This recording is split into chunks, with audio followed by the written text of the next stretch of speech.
지난주의 말씀을 간단히 좀 짧게 하겠습니다.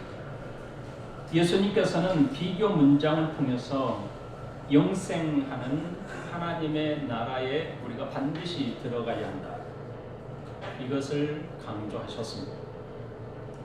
지체의 한 부분을 잘라내는 것보다 훨씬 크고 두려운 형벌의 장소가 예비되어 있죠. 그 예비된 장소는 바로 지옥입니다. 이 지옥에 들어가지 말 것을 경고하신 말씀입니다. 여러분, 예수님 당시 사람들에게는 예수님을 구속의 메시아로 믿고 고백하는 것이 얼마나 어려웠는지 짐작할 수 있지요.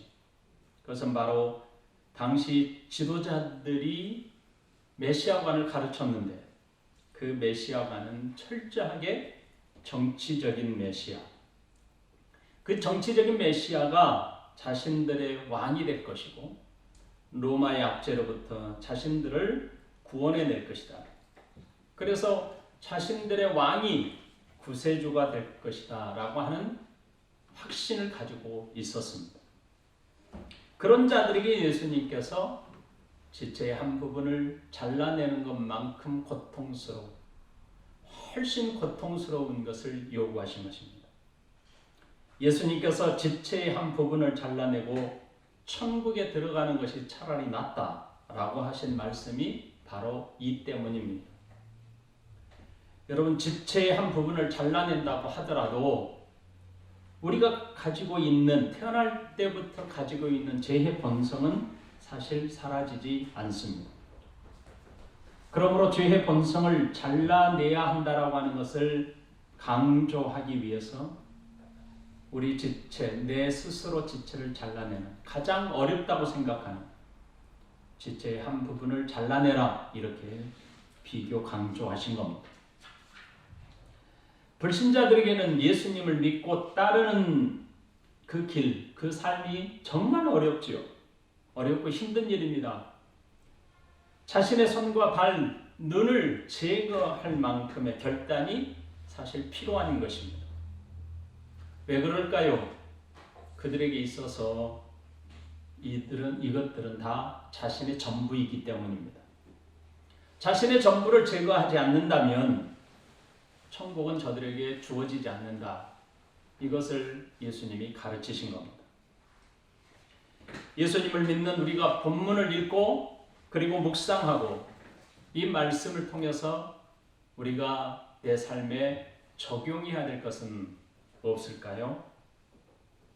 예수님을 믿는 우리가 이미 하나님의 절대적인 은혜로 예수님을 믿게 되었습니다. 예수님을 믿음으로 예수님을 따라가는 삶을 지금 살아가고 있습니다. 그러므로 이미 우리는 죄의 본성을 예수 그리스도의 공로로 말미암아 이미 제거된 하나님의 사람들입니다. 그러므로 우리는 지금 손을 잘라버리거나 다리를 잘라버리거나 눈을 뺄 만큼 고통스럽지는 않습니다. 이미 우리는 예수 그리스도로 말미암아 제거하라고 하는 이미 그 수준을 넘어서 있는 사람들이기 때문입니다. 이 죄의 본성은 예수님을 믿음으로 제거됩니다. 그런 의미에서 믿음으로 제거되는 이 의미는 일생일대 단 한 번으로 단회적으로 주어지는 중생사건입니다. 하지만 원죄의 본성으로 남아있는 오염된 죄성은 오늘 우리들에게 여전히 가지고 있습니다. 우리의 죄성은 여전히 남아있어서 우리가 살고 있는 삶 속에서 늘 죄를 짓고자 하는 속성, 죄로 향하고자 하는 죄성이 남아있는 겁니다. 그래서 우리가 죄를 짓게 됩니다. 우리의 죄성은 반복적입니다. 그래서 우리가 죄로 향하고 있는 내 마음으로 내가 넘어지고 죄에 빠집니다. 이럴 때는 반복적으로 회개함으로 예수 그리스도의 용서를 받아야만 합니다. 비록 우리가 예수님을 믿음으로 하나님의 나라의 백성됨으로 살고 있지만 여전히 저와 여러분들 안에 죄의 본성으로 오염되어 있는 죄성, 이 죄성은 그대로 남아서 죄를 짓고자 하는 마음의 욕망, 죄를 따라가고자 하는 우리의 마음은 그대로 남아있기 때문에 죄를 짓고자 하는 우리의 육신의 욕망에 빠지게 됩니다.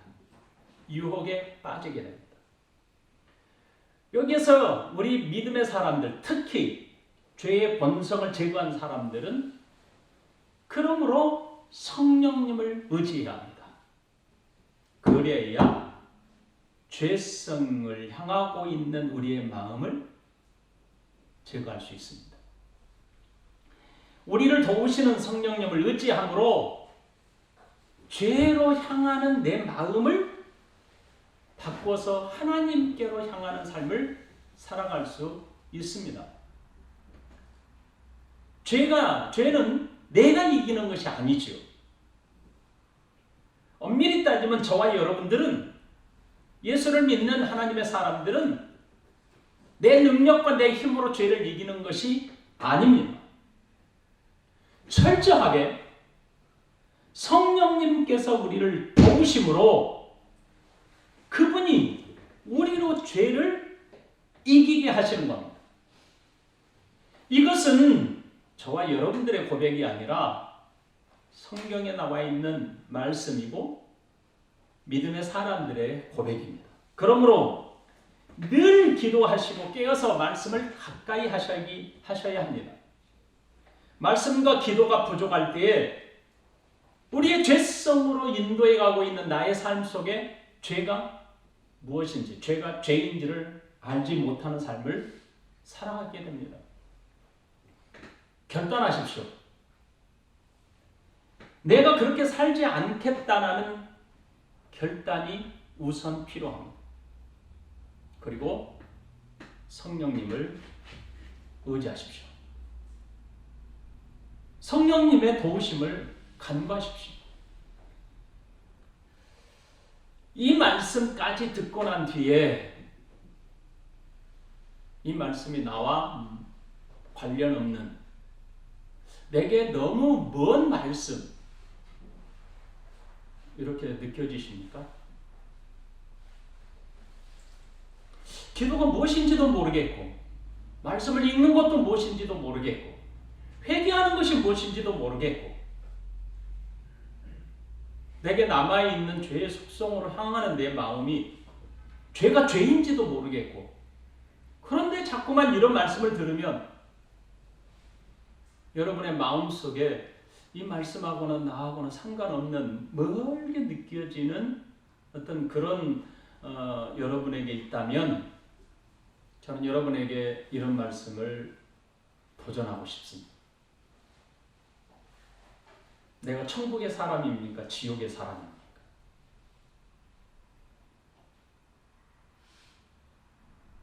여러분은 영원히 없다고 생각하십니까? 있다고 생각하십니까?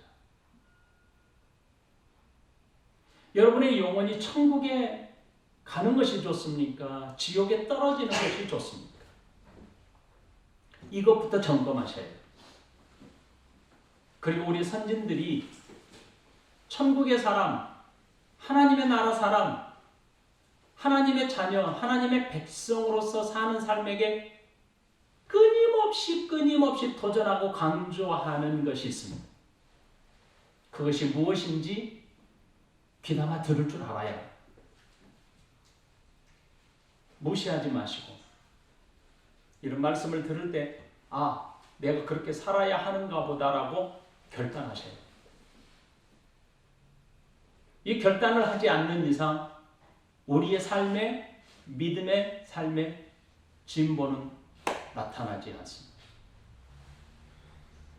이제 오늘 본문의 말씀을 함께 나누도록 하겠습니다. 49절에 사람마다 불로서 소금치듯 함을 받으리라.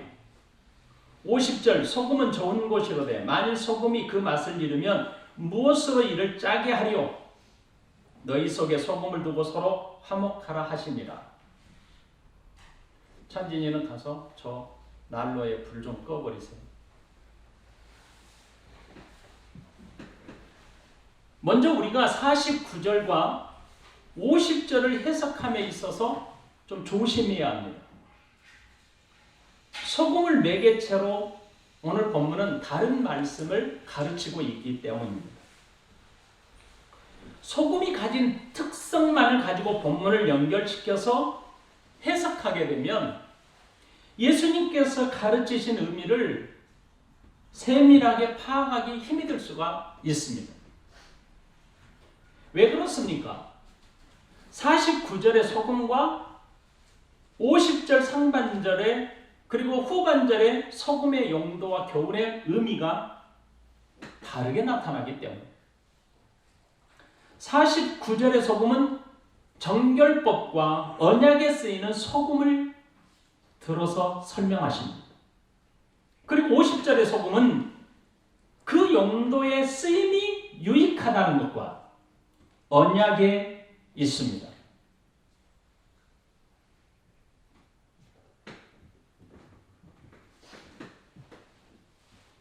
여기 잘 정리하셨죠?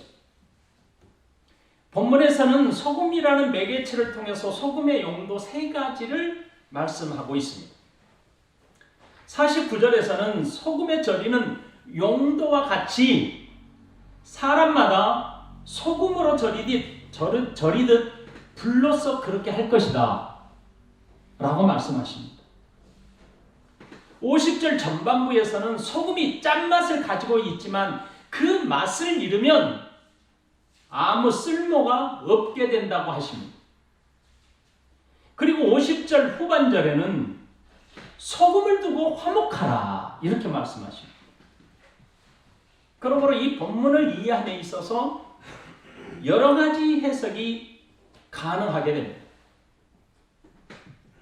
소금이라는 이 하나의 매개체를 통해서 예수님은 지금 3가지 주제에 대해서 말씀을 하고 있는 것을 볼 수 있습니다. 그 첫 번째 주제는 바로 식품을 절이는 것으로 쓰이는 소금입니다. 그리고 소금이 가진 고유한 특성을 들어서 설명하십니다. 그리고 마지막으로 소금이 사람들에게 어떤 의미를 가지고 있는지를 말씀하고 있습니다.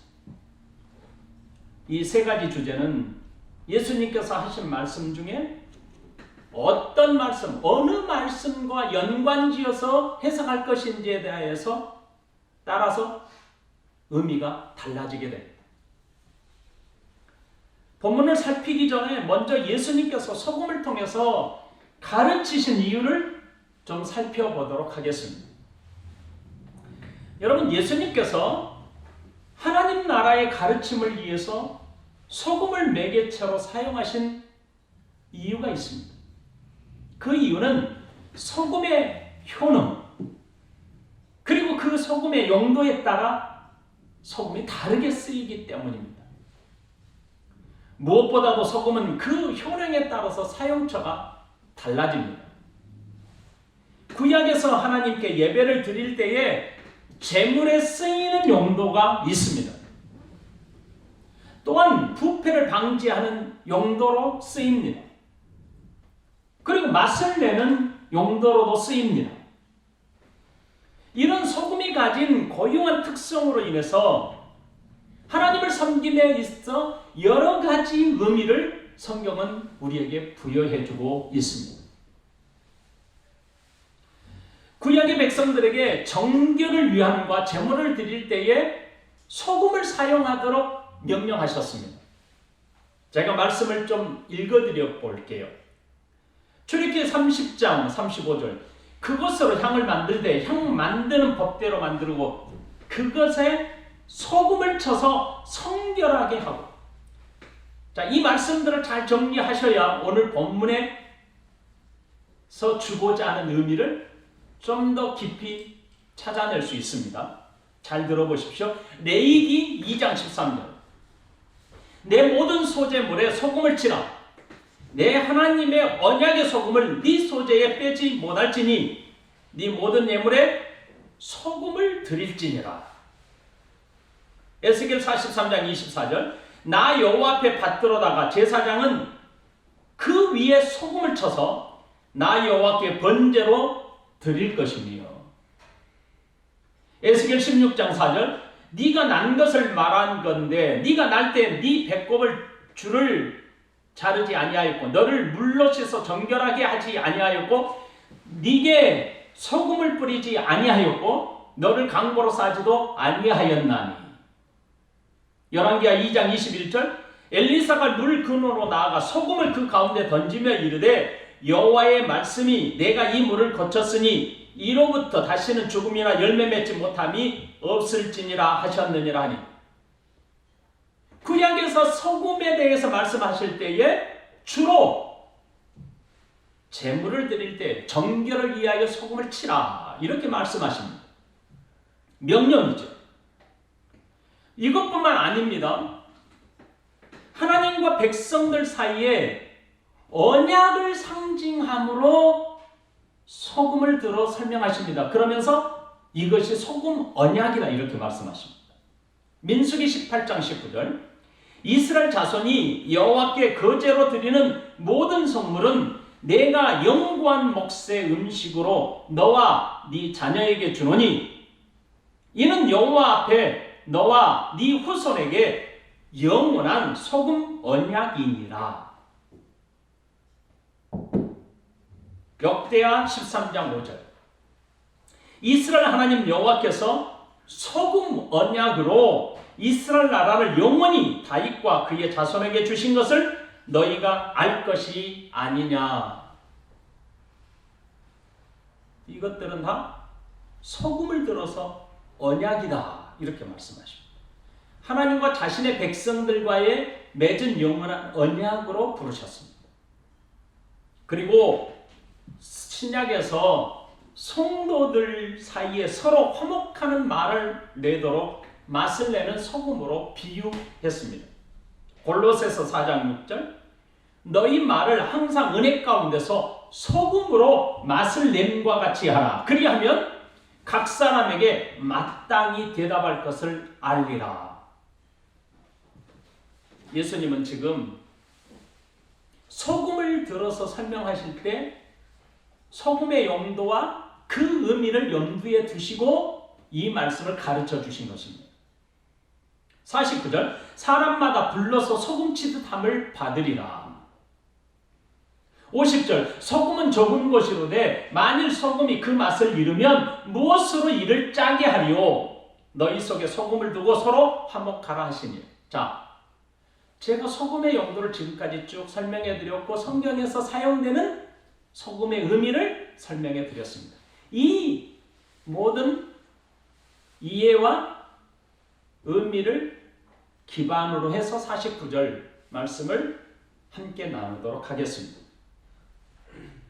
49절 이 말씀은 성경 중에 난해한 구절들이 있는데 이 본문은 그 난해한 구절들 중에 속한 아주 난해한 구절에 해당됩니다. 그만큼 해석하기가 어렵다는 뜻입니다. 성경에 보면 원문을 번역하는 성경들도 다 다릅니다. 이것은 무엇을 이야기하냐면 그만큼 49절 한 절이지만 이 말씀의 해석이 그만큼 어렵다는 뜻입니다. 번역본에 따라 차이가 있기 때문에 그 번역본을 제가 다 읽어드리도록 하겠습니다. 몇 가지만. 우리가 사용하는 개역 개정 말씀 마가복음 9장 49절 사람마다 불러서 소금치듯 함을 받으리라. 잘 이해가 잘 안 되죠. 무슨 말인지. 그러면 공동 번역 천주교에서 쓰는 번역에서 어떻게 번역했을까? 누구나 다 불소금에 절여질 것이다. 이것도 좀 애매해. 불소금에 절여질 것이다. 표준어 새 번역에 마가복음 9장 49절 모든 사람이 다 소금에 절이듯 불에 절여질 것이다. 조금 더 이해하기 쉽습니다. 킹제임스 번역에 이는 사람마다 불로 절여질 것이요 희생물마다 소금으로 절여질 것이기 때문이라. 그러니까 희생물이 소금에 절여지듯 사람마다 불에 절여질 것이다. 이렇게 해석을 했고요. 현대인의 성경에 재물이 소금으로 정결하게 되듯이 모든 사람은 불로 정결하게 되어야 한다. 이 정결의 강조점을 두고 해석했습니다. 우리말 성경 모든 사람의 소금에 절여지듯 불에 절여질 것이다.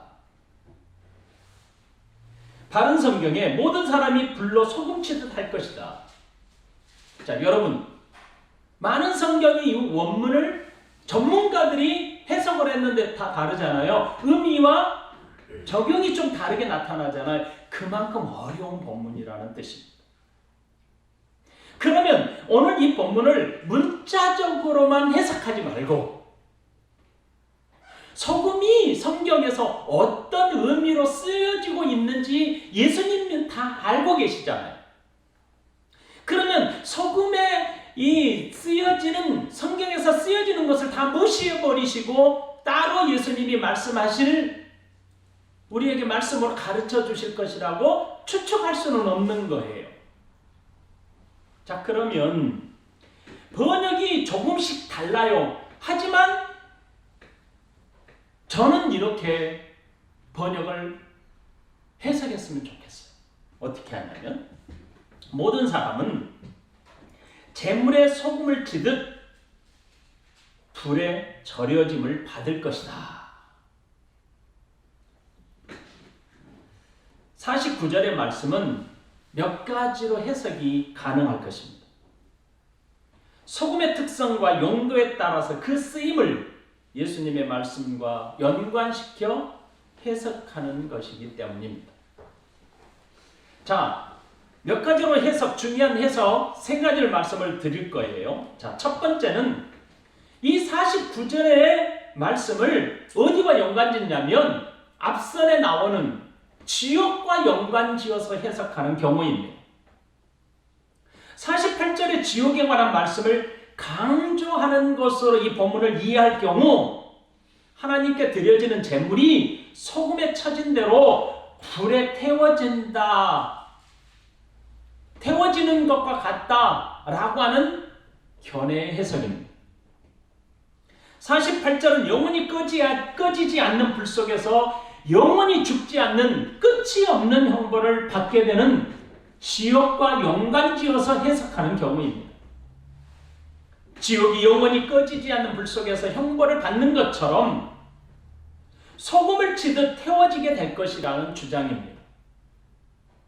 하나님께 제사를 드릴 때에 제물이 소금이 쳐진 대로 불에 태워지는 것처럼 지옥에서는 모든 사람이 꺼지지 않는 불 속에서 소금 치듯 태워질 것이다. 이런 의미로 받아들이는 것입니다. 이는 지옥에 들어가는 심판의 형벌에 대해서 강조하는 의미로 해석하는 겁니다. 이게 첫 번째 해석이고 두 번째 해석입니다. 예수님을 따르는 제자들에게 겪게 될 고난을 말씀하신 것으로 해석하는 경우입니다. 소금과 불을 시험이나 연단으로 이해하는 것입니다. 예수님을 따르는 제자들이 앞으로 겪게 될 시련과 박해를 상징적으로 말씀하셨다고 보는 경우입니다. 이렇게 해석하는 것은 이전의 말씀 중에 손과 발 그리고 눈을 하나님의 나라에 들어가기 위해서 잘라내라, 빼버리라 라고 하는 경우와 같이 박해와 고난을 감내해야 한다라고 하는 해석으로 강조되는 것입니다. 이렇게 해석하는 자들은 손과 눈, 발을 잘라내라고 하는 해석을 어떻게 해석했냐면 예수님을 따르는 제자들이 예수님을 따를 때 그 많은 고통을 감당해야 된다라고 하는 해석과 함께 이 말씀을 그렇게 해석하는 것입니다. 예수님의 제자의 삶은 소금으로 쳐지는 것과 불로 태워지는 것과 같은 시련이 따르게 될 것이다. 이렇게 해석하는 경우입니다. 두 번째 해석을 말씀을 드렸고, 세 번째 해석입니다. 48절의 구절에서 하나님의 나라와 연관시켜서 해석하는 경우입니다. 구약에서 제물에 소금을 치는 것은 정결하게 되는 것과 그리고 구별하는 것으로 해석하는 경우입니다. 하나님의 백성들이 제물에 소금을 뿌리고 불로 태워드리는 것은 하나님과 맺은 언약의 백성들임을 상징적으로 보여주는 것입니다. 소금을 하나님께 드릴 제물에 뿌림으로 정결하게 되고, 그리고 구별하게 되어 불로 태워드림이 하나님의 나라의 백성들이 반드시 정결하게 되어야 들어갈 수 있는 나라다라고 하는 것을 강조로 이해하는 것입니다. 무슨 말이라고요? 구약에서 소금을 하나님께 드릴 제물에 뿌리잖아요. 그것은 제물이 정결하게 되고 구별하게 되었다는 의미죠. 그리고 그것을 불에 태워 드림으로 하나님이 받으신다는 의미죠. 그런 것과 같이 하나님의 나라에 들어갈 백성들은 반드시 정결하게 되어야 하고 구별되어야 하나님의 나라에 들어갈 수 있다라고 하는 것을 강조로 이해하고 해석하는 경우입니다. 예수님을 따르는 사람들은 누구든지 언약 백성으로 정결되어야 한다. 구별되어야 한다. 그래야 하나님의 나라에 들어가는 백성됨을 말씀으로 이해하고 해석하는 경우입니다. 자, 여러분, 여기 앉아있는 우리 열린문교회 성도 여러분은 이 세 가지 해석 중에 가장 타락한 해석으로 여겨지는 것이 어떤 것이라고 생각하십니까? 지금까지 쭉 말씀을 들어보셨는데.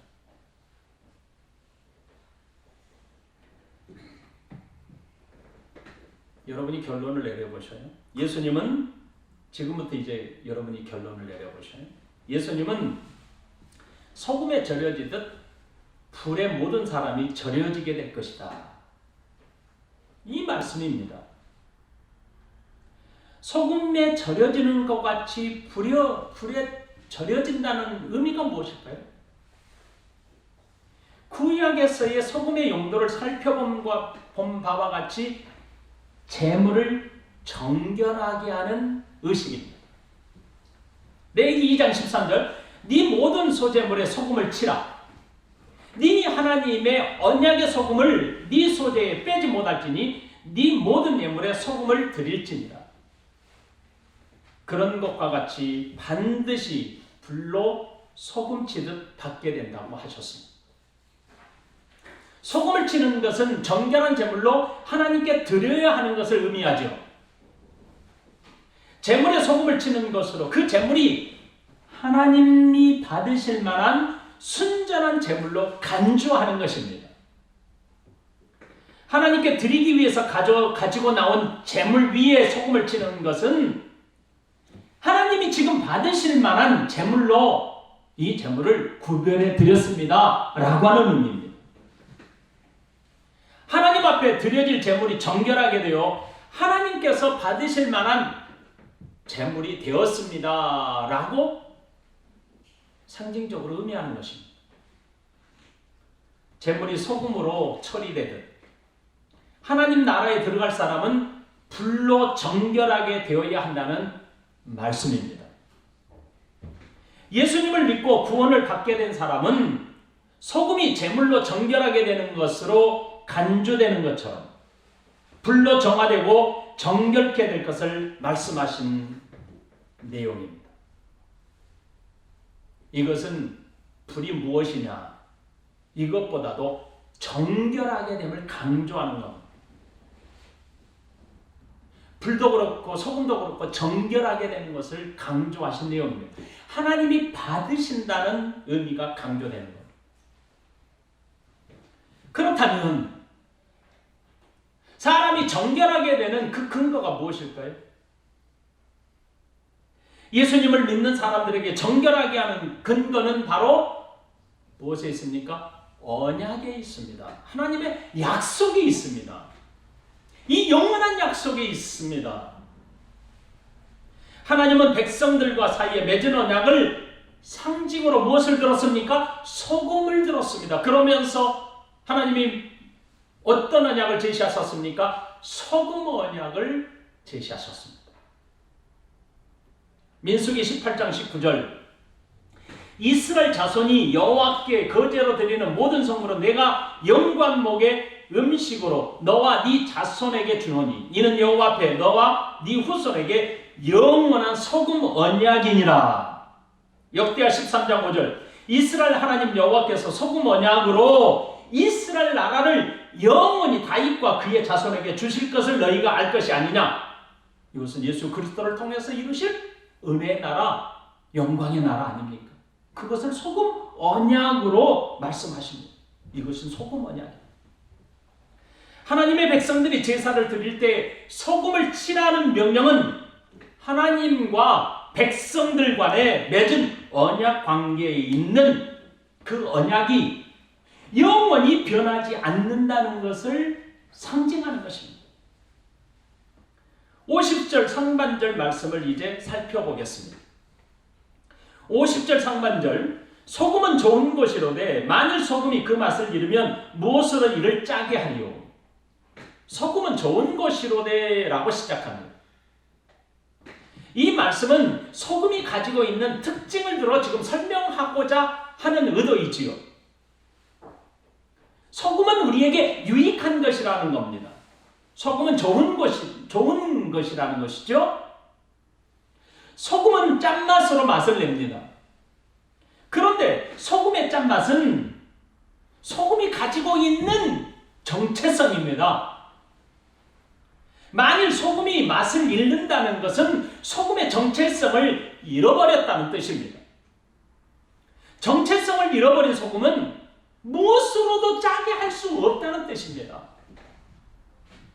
예수님은 소금은 좋은 것이다, 소금은 유익한 것이다 라고 하시면서 만일 소금이 그 맛을 잃으면 무엇으로 그 소금을 짜게 할 수 있겠느냐라고 말씀하셨습니다.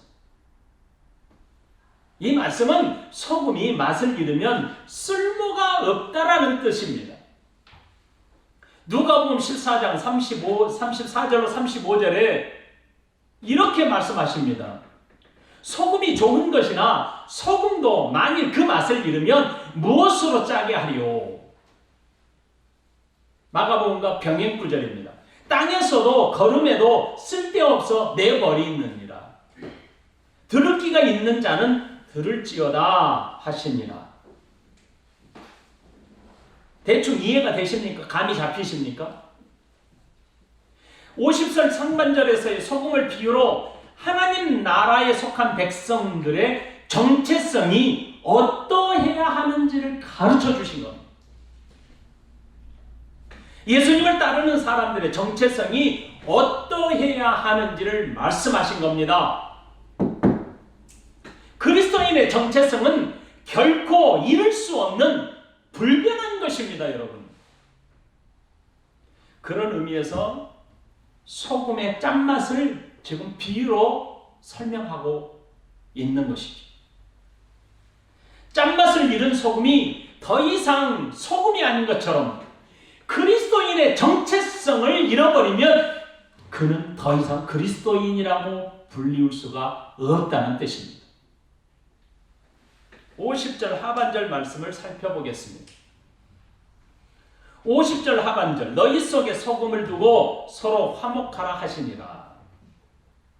너희 속에 소금을 두라고 하신 말씀의 의미는 무엇인지 여러분 생각해 보셨습니까? 이 의미를 먼저 살펴야 합니다.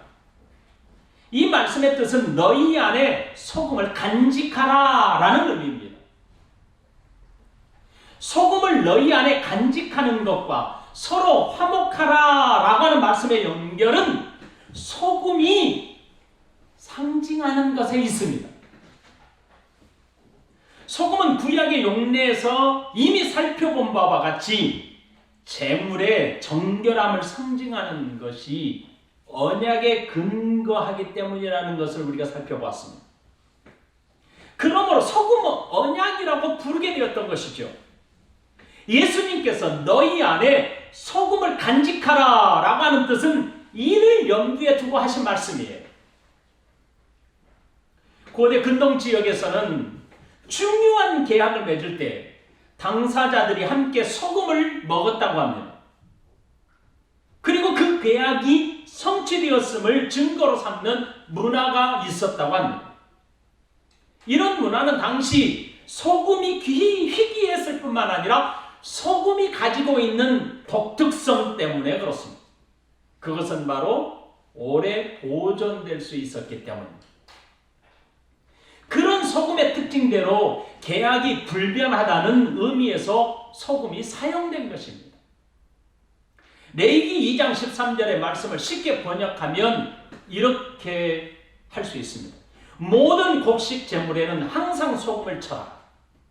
곡식 제물을 바칠 때는 하나님과 맺은 계약은 변치 않는다는 뜻에서 소금을 빼놓으면 안 된다. 너희가 바치는 모든 제물에는 소금을 쳐야 한다. 이렇게 번역할 수 있습니다.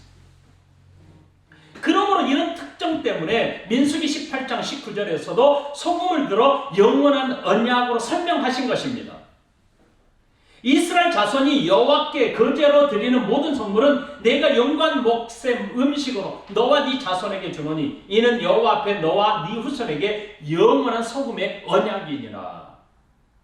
그러므로 너희 속에 소금을 두고 라고 하신 말씀은 사실은 너희 속에 소금을 두라는 명령입니다. 명령. 예수님께서 소금을 너희 속에 두라고 명령하신 의미는 하나님의 언약을 가지라는 뜻입니다. 하나님의 언약인 예수 그리스도로 서로 화목하라는 말씀입니다. 누가 크냐는 논쟁이 그리스도의 언약 안에서는 큰 의미가 없습니다. 왜 그럴까요? 예수님이 이미 하나님 나라의 공동체에서는 섬기는 자가 큰 자다라고 말씀하지 않았습니까? 그러므로 소금의 언약의 실체이신 예수님을 믿는 공동체에서 서로 화평하라고 명령하신 것입니다. 하나님 나라의 공동체는 예수님의 구속의 은혜로 세워집니다. 예수님을 머리 삼고 모든 지체가 머리 대신 예수님께 순종함으로 화평을 이룰 수가 있습니다. 기억하십시오. 교회에서 공동체에서 화평은 예수 그리스도를 머리로 삼고 모든 지체가 그리스도 머리 대신 예수 그리스도께 순종함으로 화평을 이룰 수 있습니다. 그러므로 너희 안에 너희 속에 소금을 두라. 예수 그리스도 언약이신 예수 그리스도를 두라라고 하신 말씀은 예수 그리스도를 중심으로 예수님에게 순종해야만 화평할 수 있다. 이런 뜻입니다. 예수님의 실체가 되신 언약의 실체가 되신 예수님의 말씀에 순종하는 것이 화목하는 공동체가 될 수 있다는 뜻입니다.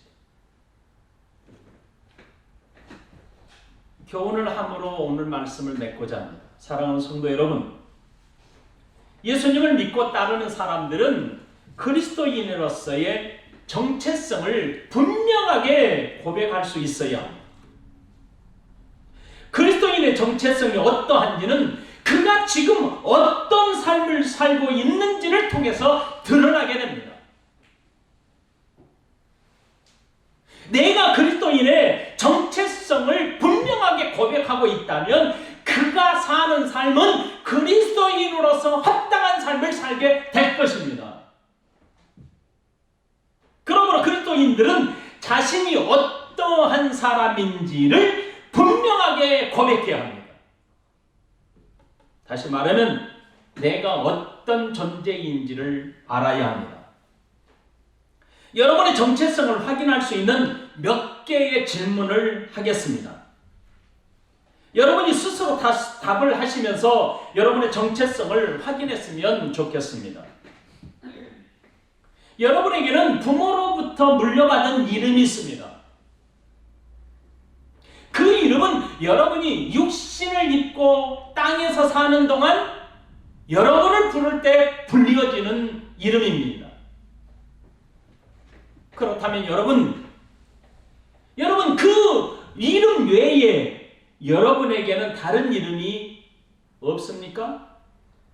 있습니까? 그 이름은 무엇입니까? 그리스도인이라는 이름입니다.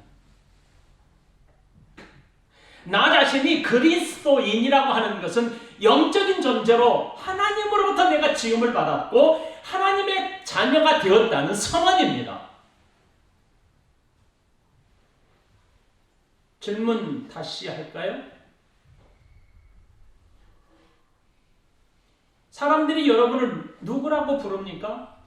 부모로부터 지어진 이름으로 여러분을 부릅니다. 이것은 이 땅에 육신을 입고 살고 있을 때까지만 불려지는 이름입니다. 여러분에게는 또 다른 이름이 있습니다. 또 다른 이름이 없을까요? 분명하게 있습니다. 그 이름이 무엇입니까? 그렇다면 여러분이 지금 최고의 관심은 무엇입니까? 지금 여러분에게 최고의 가치로 여겨지는 것이 최고의 관심이 될 것입니다. 그것이 무엇입니까? 그리스도인에게 있어서 최고의 가치는 영원한 나라에 있습니다. 안개처럼 잠시 있다가 사라지는 것은 영원한 가치라고 말할 수 없습니다. 내가 가지고 있는 것이 세월이 지남에 따라 가치가 달라진다면 그것은 영원하지 못하다는 뜻입니다.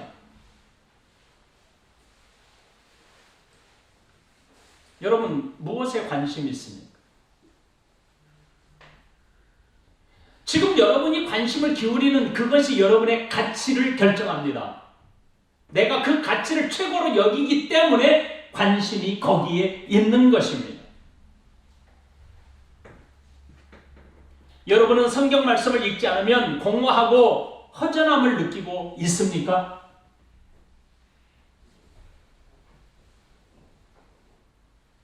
육신을 가진 사람들은 반드시 목마름과 배고픔을 느껴야 합니다.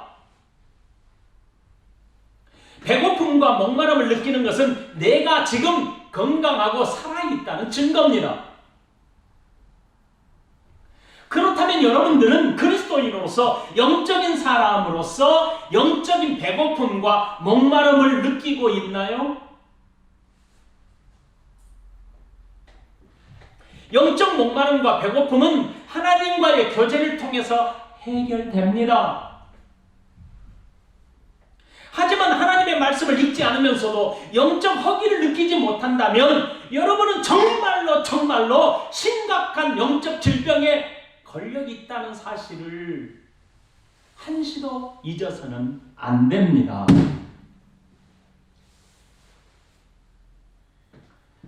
영적인 사람에게는 영적인 일에 관심을 갖고 있습니다. 영적인 일에 관심이 있다면 그는 영적인 사람입니다. 그러면 영적인 사람에게 최고의 가치는 하나님 나라에 있습니다. 그렇다면 최고의 가치를 가진 사람을 누구라고 부릅니까? 최고의 가치인 하나님의 자녀를 우리는 누구라고 부릅니까? 그리스도인이라고 부릅니다. 그렇다면 당신은 그리스도인입니까? 당신은 하나님의 사람입니까? 하나님의 자녀입니까? 하나님의 백성입니까? 사람들이 당신을 부모로부터 물려준 부모가 지어진 이름 외에 당신에게 그리스도인입니다 라고 부른 적이 있습니까?